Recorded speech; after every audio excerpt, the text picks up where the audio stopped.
The Sea of Galilee. 2,000 years ago, this was the home of Jesus and his disciples, fishermen that many would argue changed the world.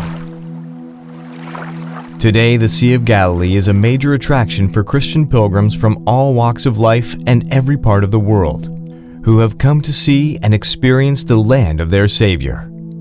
It is also home for two brothers, Yuval and Moshe Lufin, and what some are calling the archaeological find of the century. A 2,000-year-old boat that has been nicknamed the Jesus Boat.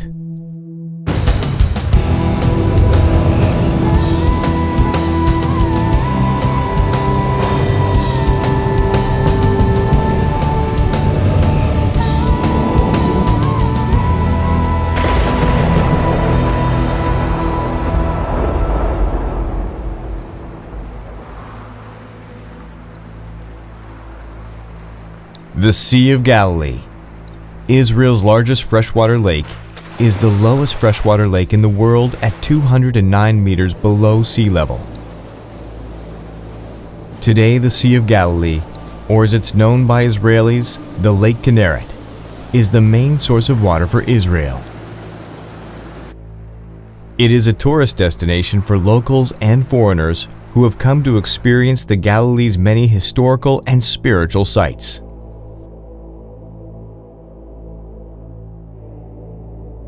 The Sea of Galilee has a rich history from ancient times, yet is perhaps most famous because of one of its residents from 2,000 years ago. It is here that the New Testament of the Bible tells many stories of Jesus and his disciples. Yuval and Moshe, second-generation fishermen, grew up in the Galilee and spent much of their free time searching the banks of the lake. אני בגיל מאוד צעיר הפכתי להיות ארכיאולוג חובב. הרבה יותר עניין אותי איך אנשים חיו לפני אלפי שנים, ובתוך הבקעה מצאתי המון דברים שקשורים לזה. 1986. The water level in the Sea of Galilee was unusually low. Yuval and Moshe, who claimed to be amateur archaeologists, took the opportunity to do some exploring, hoping to find something. יום אחד שהלכנו בחוף בין מגדל לגנוסר, חוף ממש שלא היה עליו שום דבר, מוישלה מצא מטבעות עתיקות. על פני השטח מטבעות עתיקות יהודיות ורומיות, ואמרנו, אם יש פה מטבעות, אז בטח יש כאן עוד דבר. באחד הימים הלכנו ביחד ואנחנו רואים על החול, רואים מסמר. אנחנו מסתכלים טוב, זה מסמר רומי, אנחנו מכירים אחרי כמה סנטימטר אחד, עוד 20 סנטימטר, עוד אחד, הבנו שאנחנו רואים משהו. והכיוון הזה של המסמרים, שהם היו בקבוצות, בעצם גילה לנו שיש שם סירה. איך ידענו שזה משהו, לא יכולנו לדעת, אבל תיארנו לעצמנו. שיכול להיות שיש רק קרש אחד, שאין את כל הסירה, עד שלא הייתה שם חפירה, בכלל אף אחד לא תיאר לעצמו שיש סירה שלמה. The brothers, not yet sure of what they have found, place a call to the office of marine archaeologists Kurt Rave and Shelley Waxman, who are busy themselves excavating shipwrecks off the Mediterranean coast. We came in the office and there was this message from the guys here. We found something, please come and check it. So the next day we would come here, and already going down here from the hill, we were joking because on the way you have this note that you go beyond sea level, okay? So we start already joking, well, if it's a shipwreck, we're going to have a funny excavation because it's going to be the lowest shipwreck. 240 meters underwater level. Mediterranean water level, and still a dryland excavation, so it's going to be something very unusual. How unusually we didn't know by then, but it was already, we were feeling already that something is going to happen. Having searched the Sea of Galilee before, Kurt was skeptical the brothers had really found anything of importance. We met those guys here and they took us to the site. Before that we had coffee and we drew exactly what we have to look for next time, that they just don't call us just like that, you know, just check if it's really ancient. Otherwise it's a pity we come all the way from the Mediterranean. And when we came to the site, we were flabbergasted, you know. Just what we were drawing in the cafeteria was there, laying for us. And okay, that blew our minds. From that moment we knew our life will never be the same. The brothers had discovered an ancient boat. Could these remains be from the time of Jesus?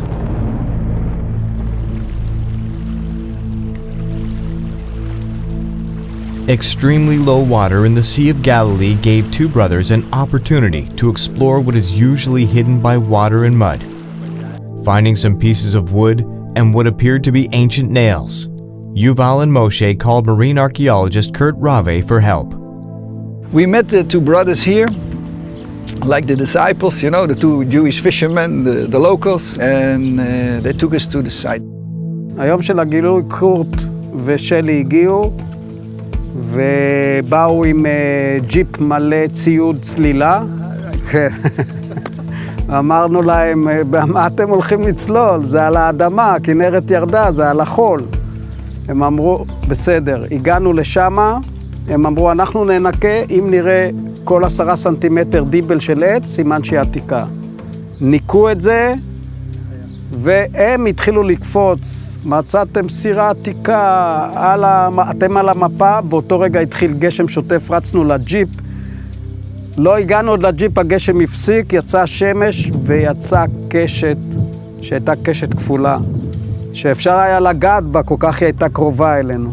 ואז אמרנו, הסירה הזאת שייכת למישהו, אמרנו. We suddenly got this double rainbow coming on the site, and we just blew our mind because the rain started pouring after all those years of drought, and it was like a blessing, you know, from heaven. They said, you guys, go ahead, you got it. And from that moment became a madhouse. Word quickly spread about this amazing find. People from all over began swarming the site.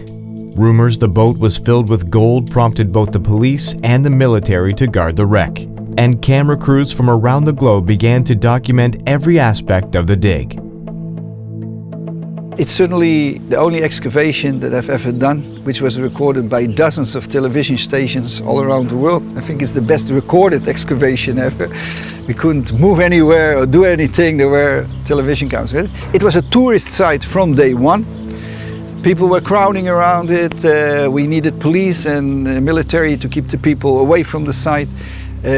It was the only excavation with an ice cream vendor and hot dog stands and everything around it. I mean, never have seen like it. I'm 30 years in this business. I've never seen something like it.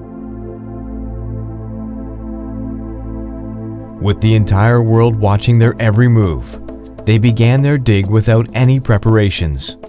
People from all over began helping, doing whatever needed to be done. Realizing how fragile this boat was, they called conservationist Orna Cohen, who at first was very skeptical. Of course, I told them no way to find a boat at the lake. It's of the Sea of Galilee because it's a freshwater lake, lot of bacterial activity. Nothing survived there more than few years. They insisted for some reason, so I came, and surprisingly, it was a boat. Once we started to excavate the boat, immediately we saw it's in a big danger. It was very warm.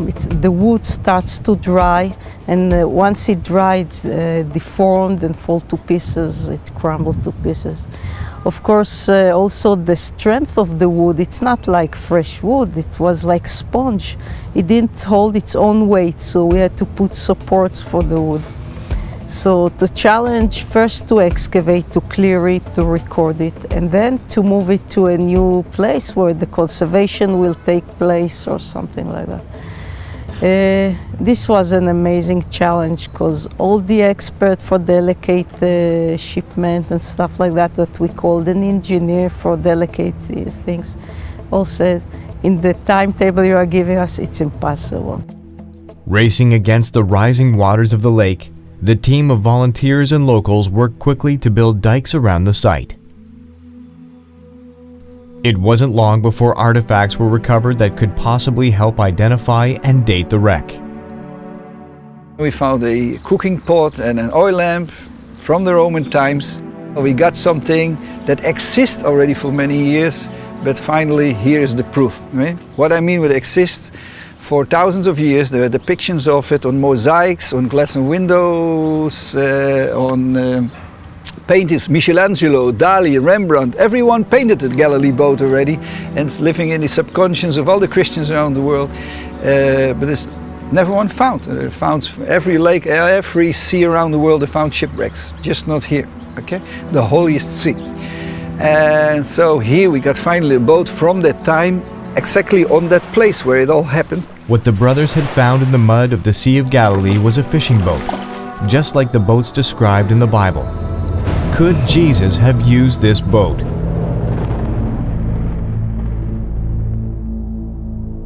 Working around the clock in the Sea of Galilee, the team suspected the boat they were unearthing may be an ancient fishing boat.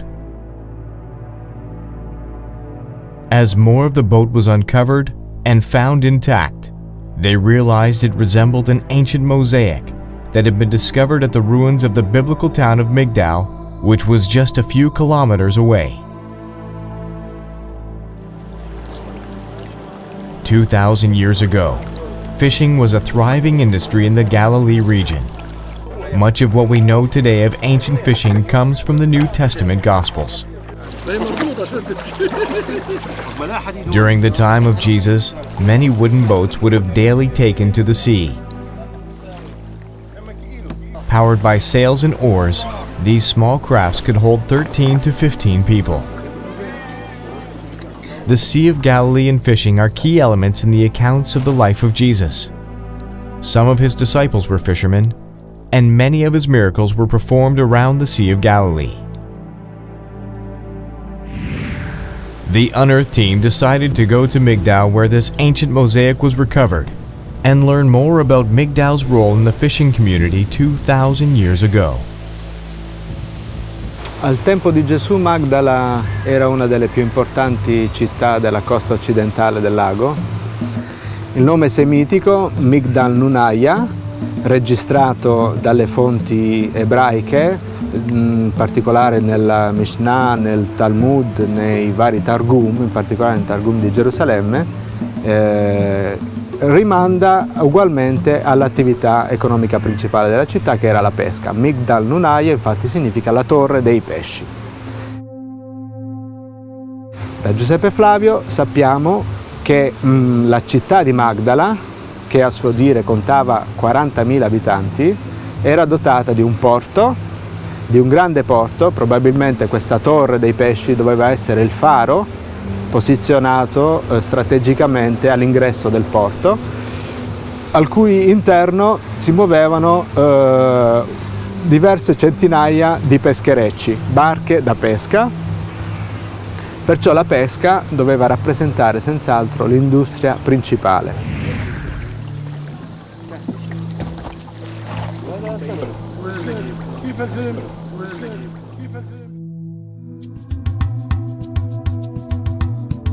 As the world watched, the shape of the boat was slowly being revealed. But this excavation had started so quickly the team was unprepared and were forced to improvise in order to move the boat before the sea reclaimed it. All we had was a jeep, a few buckets and a few shovels, and go and excavate an ancient boat, which is actually more than 99% itself waterlogged, so can't hardly hold its own weight. So everything was mission impossible, and that's why we excavated many shipwrecks, even older ones, more interesting ones, but nothing was so special as this one. It was mission impossible from the first day. When we needed needles to put the number tags on it, because we were sure at one point would disintegrate and we won't know anymore what's connected with what, we put on tags, but we can't do it with, you need rust-free nails for that. So suddenly somebody got an idea to use cactus needles that were growing a few meters from us, you know, so we were just clipping all day with scissors, cactus needles, and that way we overcame that problem. To take the boat out was another problem because the water level rose in the time, so like good Dutch, we built dikes around it, but in the end we couldn't get it ashore anymore, so we're surrounded with an island. Preserving the wood and moving the boat appeared to be virtually impossible, until Orna Cohen came up with an ingenious plan.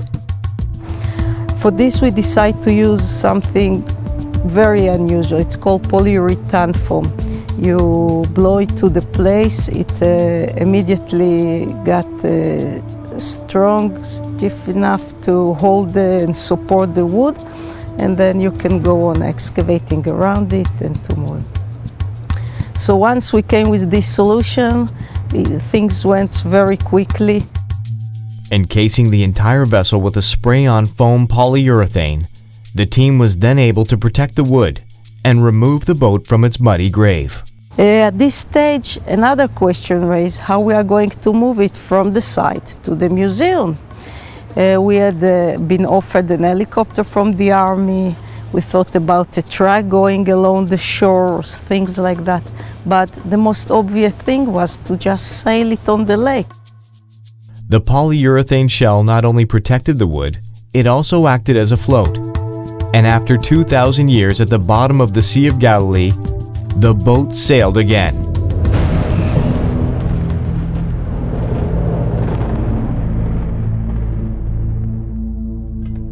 After successfully excavating the 2,000-year-old fishing boat from its grave, the team discovered the polyurethane shell they had encased the wreck in would allow it to float. For the first time in 2,000 years, the boat sailed again, and even carried a passenger. Once we finished to pack the boat and when we start to sail it, to move it to the conservation area, someone had to sit on top of it to stable it, to see that all this package won't turn off. So I sat on it to stable it, and then it was moving slowly on the lake. It was very exciting, of course, thinking that I'm probably the only person who sails this boat after 2,000 years, and probably the last one too.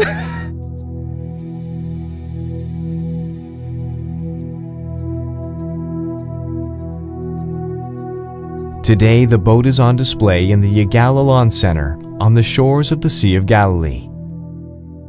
Visitors from all over the world and from all walks of life come to visit the boat and imagine for a moment what life was like during the time of Jesus. It was in the time of the Galilee War that we were fighting in Lebanon, also me and the brothers. Just in that period when the whole world only heard about Israel, about bad things, war and destruction and things like that, suddenly we had something positive, something good, something not connection to the Palestinian problem or army or destruction or politics or that, okay? Just something good for everyone. And either if you're a Christian or not, I mean, everybody was excited about the discovery, about the recovery, about the preservation. Everything in itself was a miracle.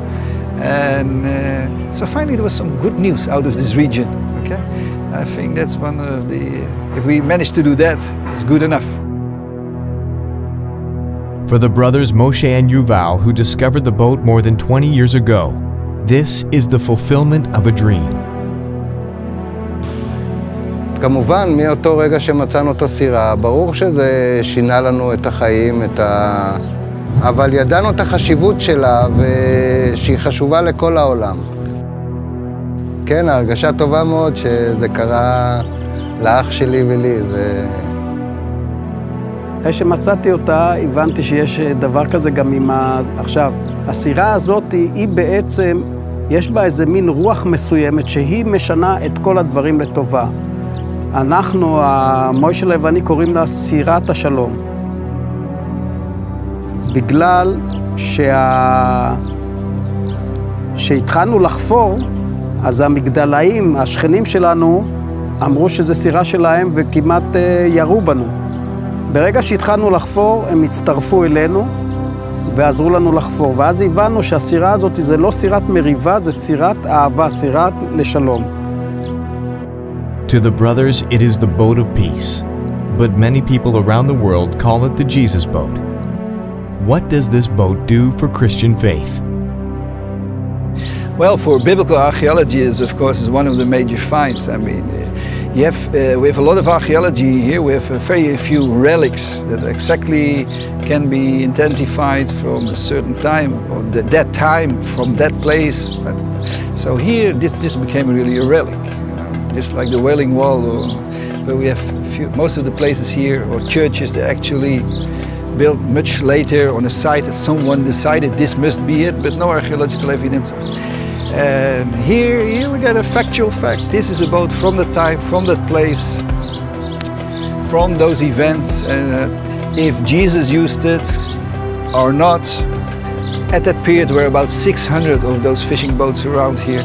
So we have a 1 in 600% chance, but it's not important, you know. This is how they look like. It's from the time, and this is the only one we got. So that's the closest we can get. That's enough for science. The nickname Jesus boat, we never come with, but it's from the times of Jesus.